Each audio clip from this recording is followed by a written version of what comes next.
Hi friends, எல்லோரும் எப்படி இருக்கீங்க? நான் லக்ஷ்மி பேசுகிறேன், 3 ஸ்டார் கிச்சன்லேருந்து. இன்றைக்கி ரம்ஜான் ஸ்பெஷல் தம் பிரியாணி ரெஸ்டாரண்ட் ஸ்டைலில் எப்படி நம்ம வீட்டிலே செய்யலான்றதை வாங்க வீடியோக்குள்ளே போய் பார்க்கலாம். இப்போ நான் 3/4 கிலோ சிக்கன் எடுத்திருக்கேன். இந்த சிக்கனுக்கு நம்ம இப்போது ஊற வைக்கிறதுக்கு என்னென்ன வேணும்னு பார்த்துக்கலாம். அதில் எல்லாம் போடுறதுக்கு தனியாத்தூள், கரம் மசாலா, மிளகாத்தூள், சீரகத்தூள், தயிர், இஞ்சி பூண்டு விழுது, மஞ்சள் தூள், உப்பு தேவையான அளவு, 4 பச்சை மிளகா, புதினா. பாருங்கள், நான் வறுத்த வெங்காயம் எடுத்திருக்கேன். இப்போ இந்த கறியில் வந்து நான் 2 ஸ்பூனு தயிர் சேர்த்துக்கிறேன். கரம் மசாலா 1 ஸ்பூன் சேர்த்துக்கிறேன். மிளகாத்தூள் 3 ஸ்பூன் சேர்த்துக்கிறேன்.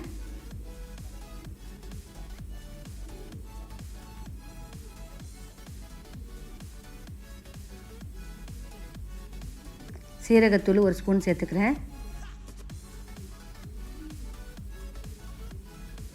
தனியாத்தூள் 1 ஸ்பூன் சேர்த்துக்கிறேன். இஞ்சி பூண்டு விழுது 1 ஸ்பூன் சேர்த்துக்கிறேன்.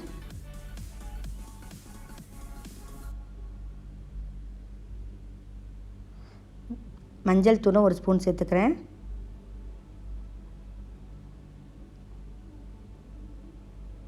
புதினா 1 கைப்பிடி சேர்த்துக்கிறேன். பச்சை மிளகாய் வந்து 4 எடுத்துருக்கேன். அதை வந்து நீங்கள் 2ஆக கீறிட்டு 4 பச்சை மிளகாய் இதில் சேர்த்துக்கலாம். நான் இதில் உப்பு 1.5 ஸ்பூன் சேர்த்துக்கிறேன். உங்களுக்கு தேவையான அளவு நீங்கள் உப்பு சேர்த்துக்குங்க. பாருங்கள், வெங்காயம் நான் எண்ணெயில் பொரித்து வச்சுருக்கேன், அதையும் அதில் சேர்த்துக்கிறேன். இப்போ இதெல்லாம் நல்லா பெசரி வச்சுக்கலாம்.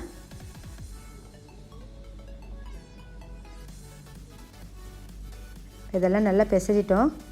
இதில் கொஞ்சம் நான் 1 ஸ்பூன் எண்ணெய் போட்டு ஒரு வாட்டி நல்லா பிசைஞ்சு கொடுத்துட்றேன் எல்லாத்தையும். அப்போ தான் உங்களுக்கு கறியிலலாம் நல்லா இந்த மசாலா இறங்கும். இந்த கறியை நல்லா பிசறி வச்சுட்டு ஒரு 1 ஹவர் ஊறட்டும். இப்போ நான் 3 அழாக்கு பாஸ்மதி அரிசியை ஊற வச்சுக்கிறேன். இந்த பாஸ்மதி ரைஸ் வந்து உங்களுக்கு 5 நிமிஷம் ஊறினா போதும். நீங்கள் கழுவி ஊற வச்சுருங்க. இப்போ நான் பாத்திரம் வச்சுருக்கேன் ஸ்டவ்வில். அதில் நான் 1.5 லிட்டர் தண்ணி ஊற்றிக்கிறேன். இதில் நான் பட்டை, அன்னாச்சி மொக்கு, ஏலக்காய், கிராம்பு, மிளகு ஒரு 4 எல்லாம் ஒரு 4 நாளாக சேர்த்து இதில் போட்டுக்குங்க. கொஞ்சோண்டு ஒரு 1/4 ஸ்பூன் சீரகமும் சேர்த்துட்டேன் இதில் நான். இப்போ இதில் உப்பு நான் 3 அழாக்கு 3 ஸ்பூன் உப்பு சேர்க்குறேன்.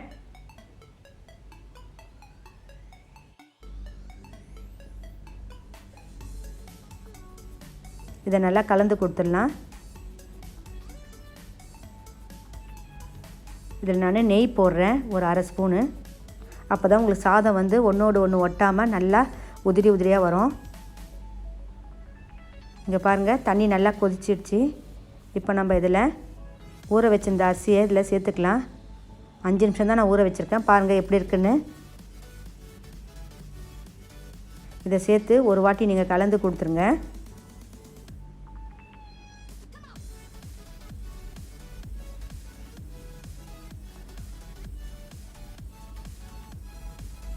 போதும், கலந்து கொடுத்துட்டு இப்போ மூடி வச்சிடலாம். வெங்காயம் வந்து நல்லா நீல வாக்கில் கட் பண்ணிவிட்டு நம்ம எண்ணெயில் போட்டு பொரித்து எடுத்துக்கணும்.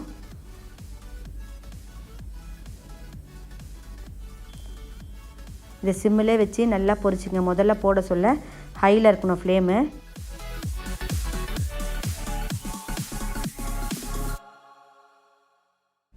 பாருங்கள், இந்த மாதிரி கலர் ப்ரௌனாக மாறிடணும். இப்போ நம்ம பொரிச்சாச்சு. இந்த வெங்காயத்தை எடுத்துடலாம். இந்த சைடு சாதமும் நம்மளுது வெந்துடுச்சு. உங்களுக்கு இது 3/4 பதம் தான் வேகணும் சாதம். பாருங்கள், இந்த சாதத்தை நான் வடிகட்டிடுறேன். வடிகட்டி ஒரு 5 நிமிஷம் அப்படியே நம்ம ஆற வைக்கணும் சாப்பாடை.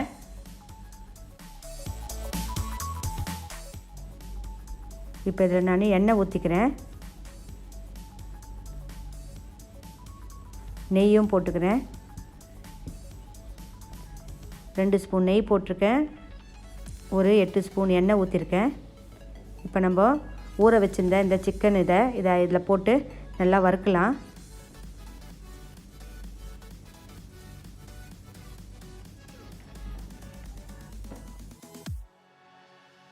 பாருங்கள், இது வதங்கிட்டு இருக்கட்டும் சிம்மில். இப்போ நான் இதில் கொஞ்சம் வறுத்து வச்ச வெங்காயத்தை இன்னும் கொஞ்சமாக இதில் சேர்த்துக்கிறேன்.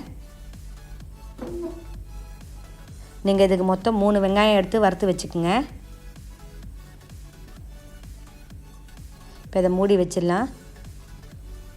ஒரு 5 நிமிஷம் ஆயிடுச்சு. பாருங்கள், எல்லாம் நல்லா வதங்கிடுச்சு. கறி எல்லாம் நமக்கு வெந்துடுச்சு. இப்போ நான் இந்த கறியிலேருந்து ஒரு பாதி கறியை எடுத்துடுறேன். இப்போ நான் இதில் நம்ம வடித்து ஆற வச்ச சாதத்தை ஒரு லேயராக போட்டுக்கலாம்.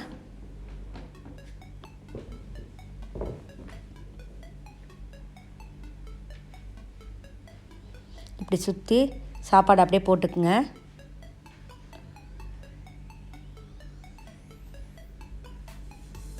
அப்படியே படந்த மாதிரி போடுங்க 4 இடத்துலையும்.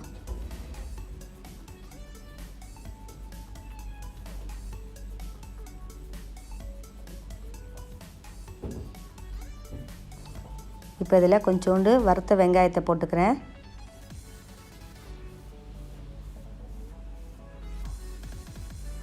கொஞ்சம் புதினாவும் கொத்தமல்லியும் கட் பண்ணி வச்சுருக்கேன், அதையும் போட்டுக்கிறேன். பாருங்கள், கலர் கொஞ்சம் போடுறேன் நான்.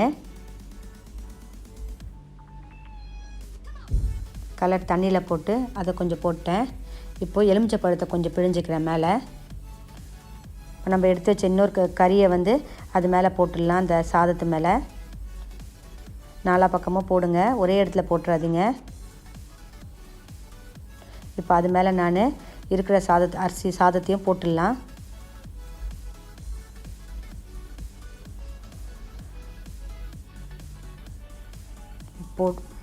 எல்லாத்தையும் நல்லா ஃபுல்லாக போட்டுக்கலாம். இது மேலே அதுலேருந்து எண்ணெயெல்லாம் கூட நான் போட்டுக்கிறேன். கொஞ்சம் கறியில் மீந்த எண்ணெய் இருந்தது தட்டில், அதையும் நான் போட்டுக்கிறேன் எடுத்து வச்சதில். இப்போ இது மேலே இன்னும் கொஞ்சம் வெங்காயத்தை போட்டுக்கலாம். இந்த வறுத்த வெங்காயத்தை கலர் கொஞ்சம் மேலே போட்டுக்கிட்டேன். எலுமிச்சை பழத்தையும் கொஞ்சம் பிழிஞ்சிக்கலாம். இதுக்கு மொத்தம் ஒரு எலுமிச்சை பழம் பிழிஞ்சால் போதும். 1க்கு 1/2 எலுமிச்சை பழமாக கொஞ்சோண்டு நான் கரம் மசாலா கொஞ்சம் மேலே போட்டுக்கிறேன். கொத்தமல்லியும் புதினா கொஞ்சம் போட்டுக்கிறேன். நெய் கொஞ்சம் மேலே ஊற்றிக்கிறேன். நல்லா வாசனையாக இருக்கும் இந்த மாதிரி நீங்கள் மேலே நெய் போட்டிங்கன்னா. இப்போ நம்ம இதை ஒரு 5 நிமிஷம் தம்மில் வச்சிடலாம். ஏன்னா ஏற்கனவே நம்ம சாதம் கறி எல்லாம் வெந்துடுச்சு. சாதம் பதத்துக்கு தான் வேகணும். பாருங்கள், நான் ஒரு 5 நிமிஷம் தம்மில் வச்சுட்டேன்.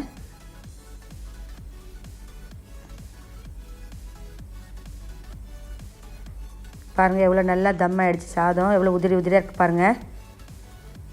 இப்போ நம்ம இதை சர்வ் பண்ணிடலாம். நான் இங்கே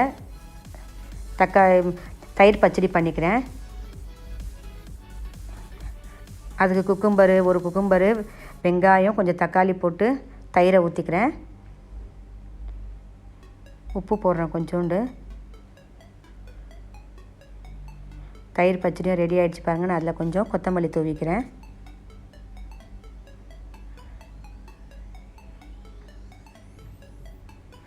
இப்போ நான் சர்வ் பண்ணுறேன் பிரியாணியை. பாருங்கள், எவ்வளோ சூப்பராக இருக்குது நம்ம பிரியாணி, உதிரியாக ரெஸ்டாரண்ட் ஸ்டைலில்.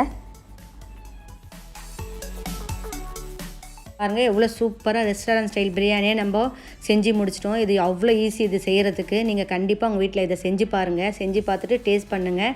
இந்த வீடியோ பிடிச்சிருந்தால் லைக் பண்ணுங்கள், உங்கள் ஃப்ரெண்ட்ஸுக்கெல்லாம் ஷேர் பண்ணுங்கள். என்னுடைய சேனலுக்கு தான் ஃபஸ்ட் டைம் பார்க்குறவங்களா இருந்தால் சப்ஸ்கிரைப் பண்ணுங்கள். பக்கத்தில் இருக்க பெல் பட்டனையும் கிளிக் பண்ணுங்கள். என்னுடைய வீடியோ பார்த்ததுக்கு தேங்க்யூ.